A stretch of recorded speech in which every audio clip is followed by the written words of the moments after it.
Vamos a ver hoy Apocalipsis 21, versículos 7 y 8, bajo el título de los que venzan. Bueno, pongámonos entonces en el contexto para empezar.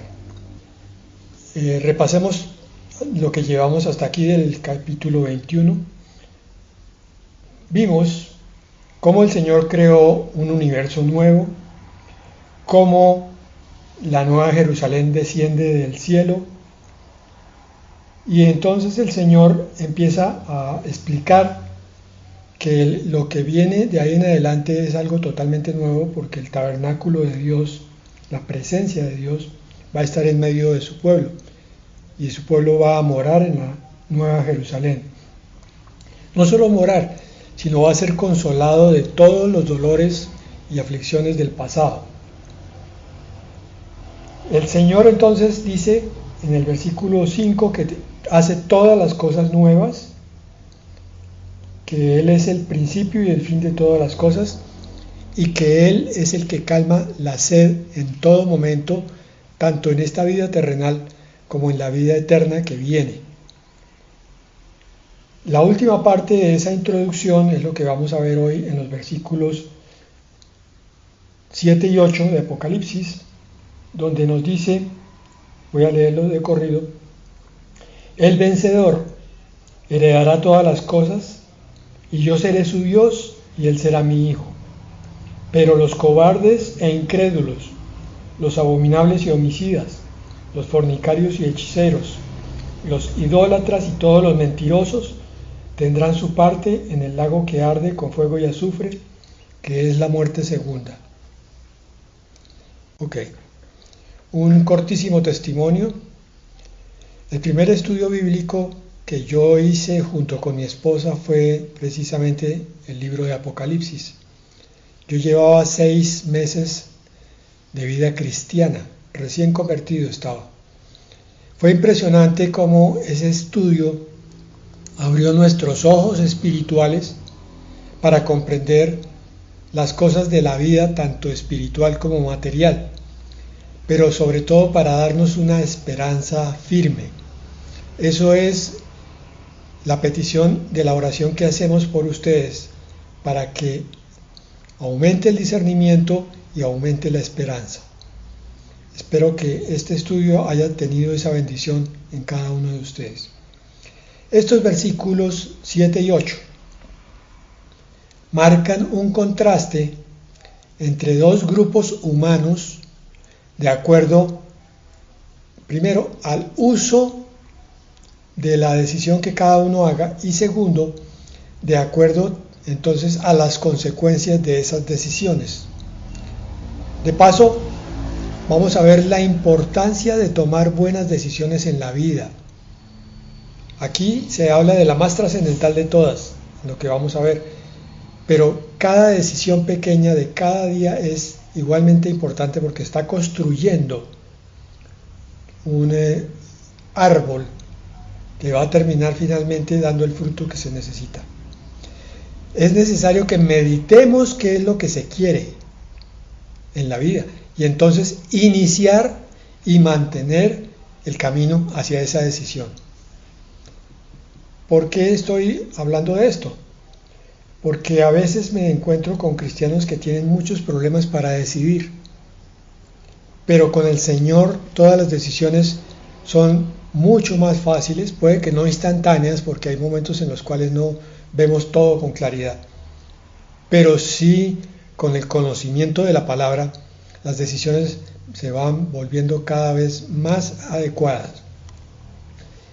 Bien, vamos a ver el primer grupo que dijimos, que es el de los vencedores, entendido como los que se mantuvieron firmes en la fe, y las consecuencias de esa fidelidad en el versículo 7. El que venza heredará estas cosas, y yo seré su Dios y él será mi hijo. ¿Cuáles cosas? Pues precisamente las que acabamos de ver como resumen del capítulo 21.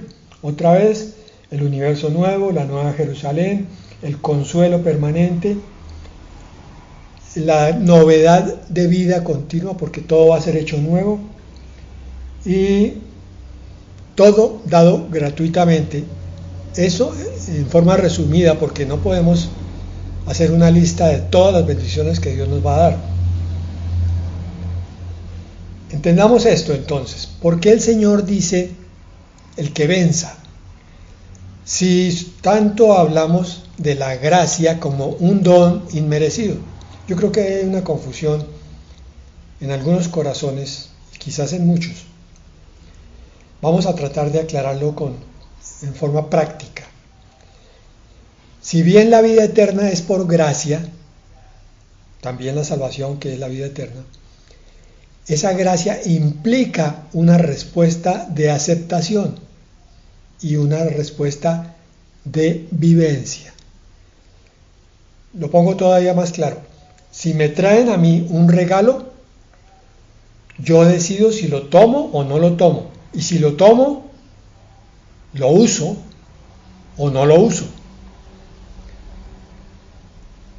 El regalo implica una respuesta.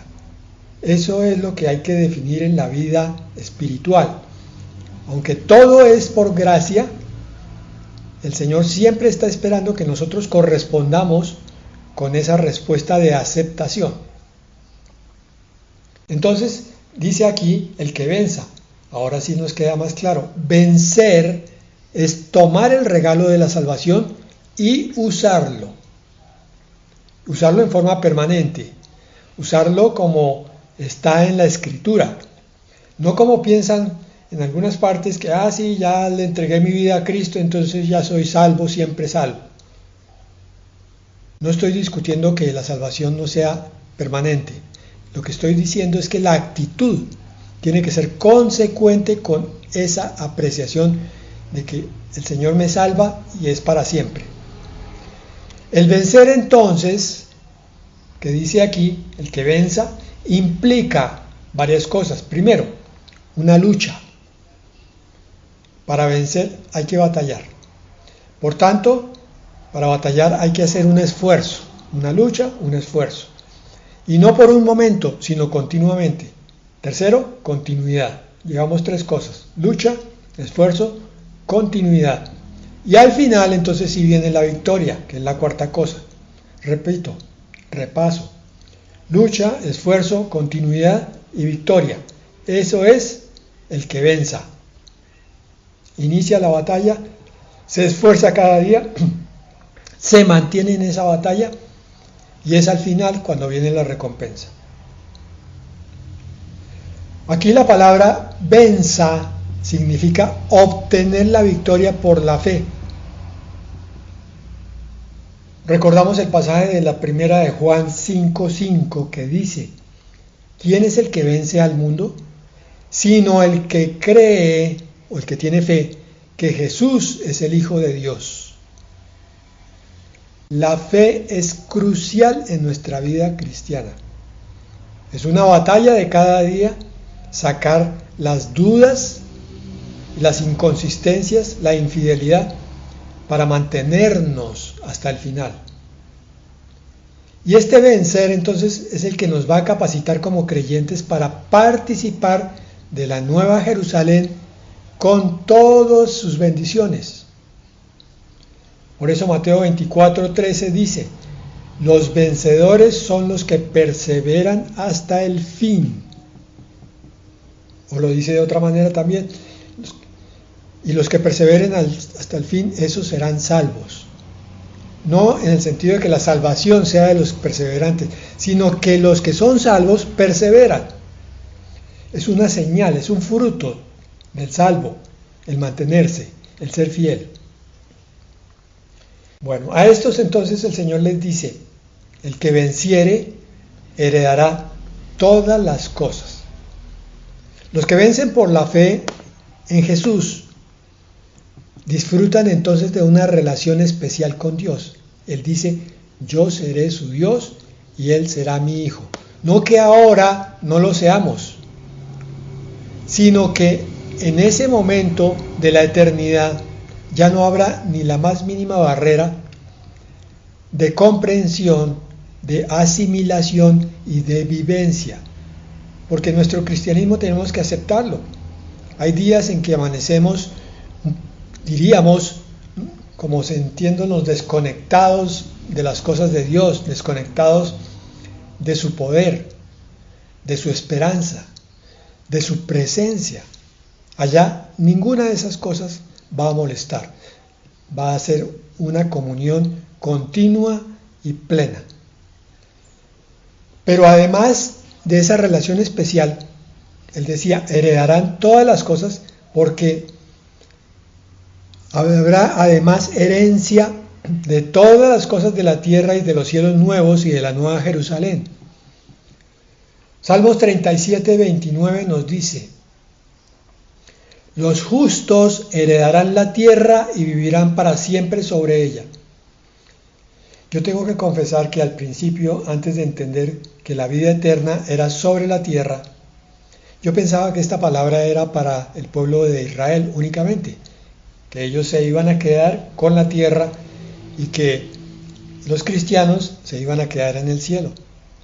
A medida que va creciendo el entendimiento y que uno comprende que la eternidad va a ser aquí en la tierra, entonces esta palabra se vuelve realidad para todo el pueblo de Dios, tanto judío como gentil, tanto Israel como la iglesia. Los justos heredarán la tierra y vivirán para siempre sobre ella, en una tierra nueva, perfecta, hermosa, fructífera, plena. Y lo dice también en Mateo 5:5. Bienaventurados los mansos, porque ellos recibirán la tierra por heredad. Bueno, un poquito de soñar. Vivimos en determinadas partes y lo que nosotros llamamos vacaciones o relax muchas veces tiene relación con el trasladarnos a otro sitio que nos hace disfrutar de cosas que no tenemos donde vivimos. Entonces buscamos una playa, buscamos un sitio con mucho verdor, un sitio donde haya animales para ver. La tierra nueva será la plenitud del disfrute para cada habitante en totalidad. No tendremos que buscar planes de turismo, porque donde quiera que vayamos, todo será hermosísimo, pleno. Y toda la tierra estará bajo nuestro control o posesión, tal como el Señor se la prometió a Adán, que por su desobediencia no pudo llevar la promesa de Dios a cumplimiento. Pero ahora el pueblo de Dios sí recibe esa potestad sobre la tierra. Ahora sí hay control total como gobernantes de las cosas de la tierra y del universo. Los hijos de Dios morarán en la nueva Jerusalén y participarán de todo su deleite. Servirán a Dios y al Cordero y reinarán por la eternidad. Abre tu corazón, hermano, para que la plenitud de esta promesa penetre hasta lo más profundo y te haga ver la hermosura de lo que viene. Todo aspecto de la vida será plenitud. Todo pensamiento, todo sentimiento, todo lo que tú veas, todo lo que tú oigas, todo lo que tú hagas, te llenará de gozo y plenitud completa y eterna. Tú caminarás a alguna parte, volverás a otra que no conocías y en todas partes encontrarás la plenitud de Dios, el gozo de Dios. Por eso el que persevere, es la promesa que vemos aquí, gozará de todas las cosas, de la felicidad, pongámoslo entre comillas, celestial, porque no es celestial, ahora es terrenal, completa. La felicidad de lo que llamaríamos cielo. El gozo más grande será escuchar decir a nuestro Señor, yo seré su Dios y él será mi hijo. Medita en eso. Visualiza que tú estás oyendo esa palabra directamente de tu Padre Celestial. ¿Cómo te sentirás? El vencedor recibirá todas las bendiciones que Dios ha prometido. Aquí tenemos 7 en Apocalipsis, en las cartas a las iglesias. Primero, comer del árbol de la vida, Apocalipsis 2:7. Segundo, escapar del lago de fuego, la segunda muerte, Apocalipsis 2:11. Tercero, tener un nombre especial, por consiguiente una esencia muy especial, una personalidad muy especial, Apocalipsis 2:17. Cuarto, tener poder sobre las naciones, Apocalipsis 2:26. Quinto, ser incluidos en el libro de la vida, Apocalipsis 3:5. En este punto que estamos nosotros ya es ver el cumplimiento de esa inclusión en ese libro. Sexto, ser una columna en el templo espiritual de Dios, Apocalipsis 3:12. Eso es lo que empieza aquí, como ministros del Señor, como reyes y sacerdotes del Señor, como esposa del Cordero. Columnas del templo, es decir, siervos activos. Y séptimo, sentarse con Cristo en su trono, Apocalipsis 3:21. Entonces, hermanos, los que soportan la prueba del mal ahora y permanecen fieles, serán premiados por Dios. En contraste, acabamos de ver el primer grupo. Ahora miren lo terrible del segundo grupo. Los que se rindieron y los que nunca creyeron. Y las consecuencias de sus decisiones equivocadas. Apocalipsis 21:8 dice: pero los cobardes e incrédulos, los abominables y homicidas, los fornicarios y hechiceros, los idólatras y los mentirosos, tendrán su herencia en el lago que arde con fuego y azufre, que es la muerte segunda. Esto es apenas una lista de varias que hay en la palabra de Dios. Por ejemplo, voy a leer otra que está en la primera de Corintios 6, 9 al 10, para que nos demos cuenta que la de Apocalipsis 21:8 no es completa, pero no significa que solamente estos son los que van a entrar al lago con fuego y azufre. Primera de Corintios 6, 9 dice: no os engañéis, ni los fornicarios, ni los idólatras, ni los adúlteros, ni los afeminados, ni los homosexuales, ni los ladrones, ni los avaros, ni los borrachos, ni los maldicientes, ni los estafadores heredarán el reino de Dios. Hay que complementar la palabra que está en diferentes versículos para tener una visión completa. Entonces no podemos sentar doctrina de que solamente estos 8 descritos en el versículo 8 son los que van a ser castigados. Lo que sí nos quiere mostrar es que los pecados abiertos contra la ley de Dios son evidencia de que no hay un verdadero arrepentimiento. Entonces, cuando vemos a un, entre comillas, hermano que persiste en su pecado, tenemos que cuestionarnos su arrepentimiento y, por tanto, de pronto, su salvación, pero cuidando de no caer en falta de misericordia. Acuérdense ustedes que no estamos llamados a juzgar sin tener en la mano todos los factores de juicio. Miremos entonces esta lista de 8 para entender por qué están aquí. Cobardes.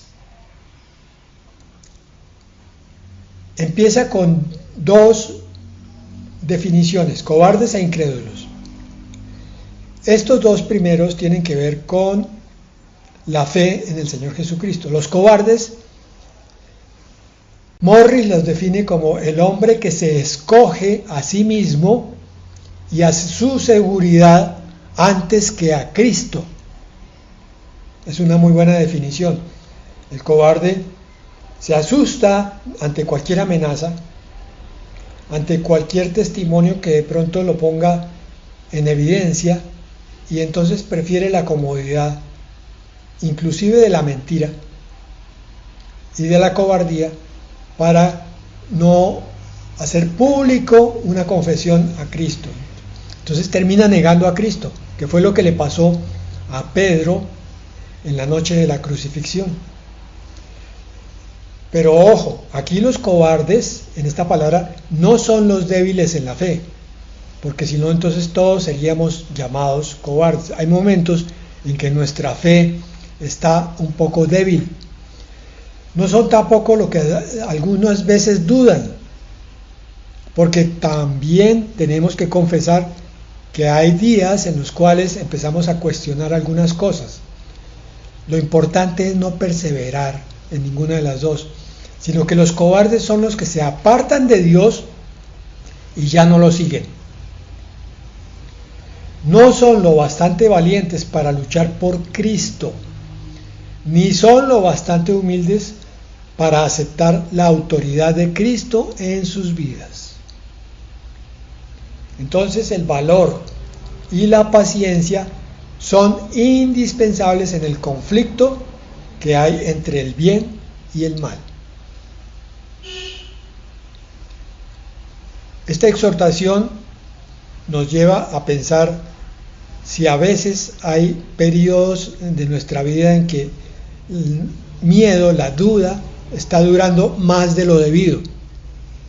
Bueno, entonces, con esta palabra de Apocalipsis 21:8, estamos invitados a sacar de nuestra vida cualquier temor que resulte destructivo. De hecho, todo temor pone lazo, dice la palabra.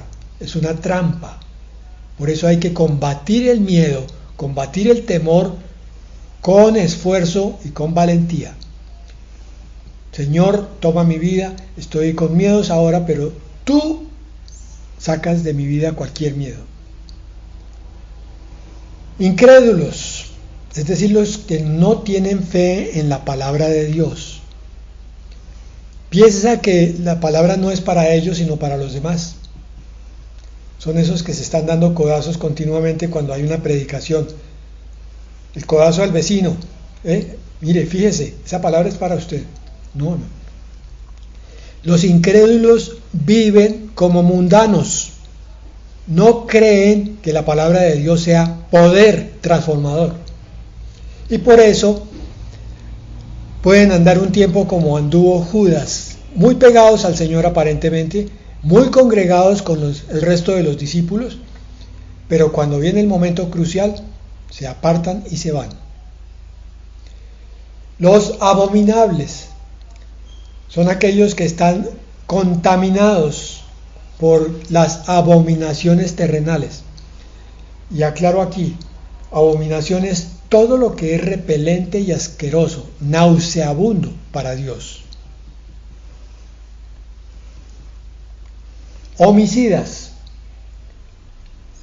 aquellos que dañan la vida humana a nivel físico, emocional o espiritual. Tenemos que cuidarnos mucho, hermanos, porque no es solamente empuñar un arma cortopunzante, es blandir nuestra lengua en forma irresponsable, en forma antibíblica, que puede hacer daño al corazón, a la mente o al espíritu de una persona. Fornicarios, los que cometen toda clase de inmoralidad sexual, no necesariamente en el acto físico, sino también con los pensamientos, la pornografía,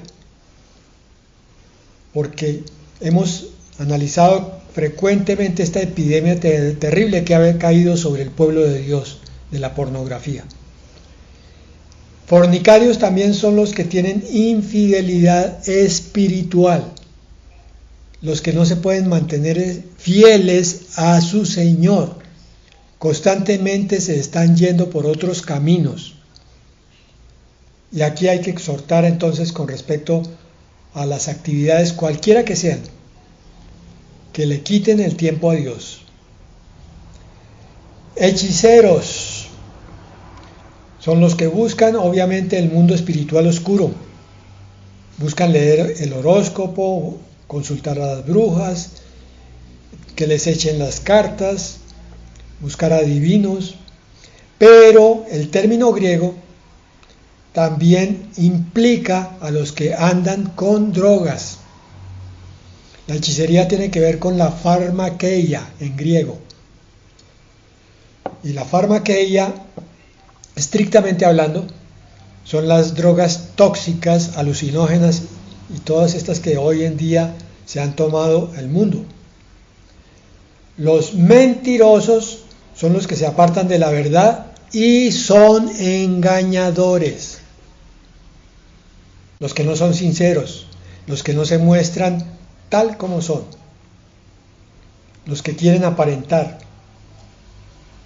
Idólatras, los que no colocan a Dios en primer lugar. Entonces, este grupo que tomó la decisión de apartarse de Cristo, de nunca aceptarlo y de vivir conforme a sus placeres y concupiscencias, a sus pecados, tiene como consecuencia que van a recibir en la vida eterna la vida para llegar al lago de fuego, que es la muerte segunda. El infierno final, que es el lago de fuego, será el lugar de castigo eterno para todos los rebeldes no arrepentidos, tanto angélicos como humanos. Y él dice que arde con azufre. Hay dos figuras de sufrimiento continuo, el fuego y el azufre. Son elementos de juicio divino, de día y de noche por toda la eternidad. Si no podemos resistir una quemadura pequeña sobre algún lugar de la piel, imagínense lo que será estar toda la eternidad en un lago de fuego. Y la muerte espiritual, que es la muerte segunda, ya habíamos visto que significa tormento eterno y destrucción como separación permanente de Dios. Este versículo es tremendo y terrible. Miren que el Señor coloca un versículo de mucho consuelo, la promesa para los que venzan, con otro que es la consecuencia de los que desobedecen. Terminamos entonces con Deuteronomio 30:19, sobre el énfasis de la decisión. Llamo hoy por testigos contra ustedes a los cielos y a la tierra, de que he puesto delante de ustedes la vida y la muerte, la bendición y la maldición. Escoge pues la vida para que vivas tú y tus descendientes. Alguien dirá, pero pastor, yo ya escogí hace tiempos al Señor Jesucristo. Y entonces el Señor nos dice, sí, pero cada día con excelencia, no de una forma mediocre ni tibia. Escoge la bendición para que vivas y conozcas la verdadera vida abundante que Jesucristo prometió. Amén y amén.